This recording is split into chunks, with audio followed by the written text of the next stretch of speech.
మెల్లగా తెల్లారిందో ఎలా వెలుతురే తెచ్చేసిందో ఇలా పోసి నవ్వులతో మెరిసే పసిపాపల్లా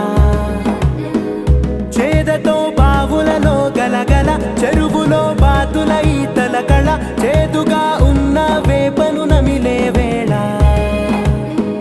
చుట్ట పొగ మంచుల్లో చుట్టాల పిలుపుల్లో మాటలే కలిపేస్తూ మనసారా మమతల్ని పండించి అందించు